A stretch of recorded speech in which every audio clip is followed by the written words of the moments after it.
জোৰকৈ হাত দি তাইক আশীৰ্বাদ কৰক তাই যাতে মহাবিদ্যালয়ৰ লগতে অঞ্চলটোলৈ গৌৰৱ কৰি আনিব পাৰে।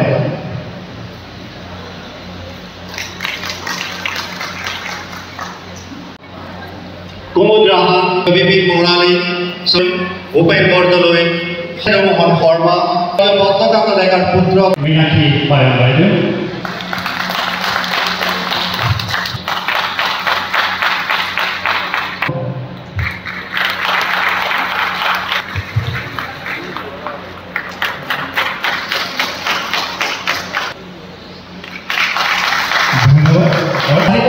অধিকান ধৰি বিভিন্ন সন্মানবোৰ গ্ৰহণ কৰে। মূল মেধি দীপৰ ডেকা, নলিনী পাঠক, মহাদেৱ পদেশ্বৰ ডেকা, ভদ্ৰেশ্বৰ,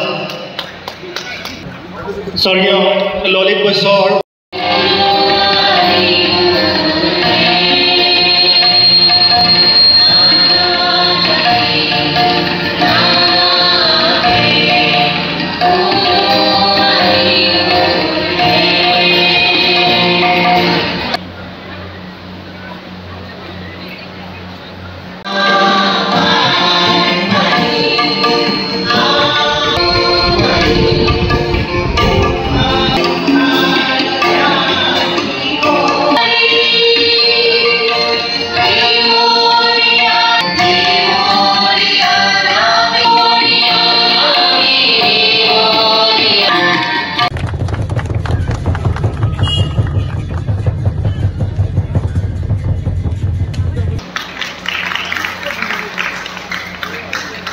আজি আমি ডিমৰীয়া মহাবিদ্যালয়ে ৪৬তম প্ৰতিষ্ঠা দিৱস পাতিবলৈ অনুষ্ঠানটো পাতিবৰ কাৰণে মনস্থ কৰিছিলোঁ আৰু সেইবাবে আমি আমাৰ যিসকল প্ৰতিষ্ঠাকালৰ ব্যক্তি আছে তেখেতসকলক আজি ইয়ালৈ নিমন্ত্ৰণ কৰি আনিছিলোঁ।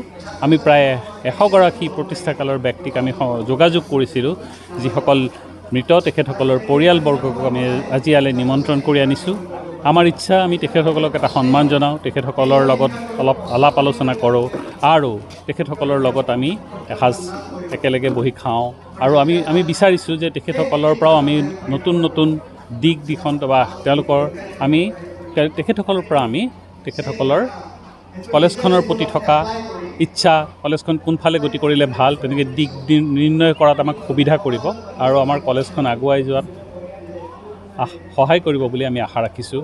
আমাৰ নিমন্ত্ৰণ ৰক্ষা কৰি ব্যক্তিসকল আহিছে, তেখেতসকলক আমি যথেষ্ট ধন্যবাদ জ্ঞাপন কৰিছোঁ আৰু আমি আশা ৰাখিছোঁ যে আৰু ৪ বছৰ পিছত আমাৰ কলেজে যেতিয়া সোণালী জয়ন্তী হ'ব সেই সময়ত আমি ইয়াতকৈ আৰু ভালকৈ চাগে মোৰ পিছৰজন ব্যক্তিয়ে পালিব পাৰিব।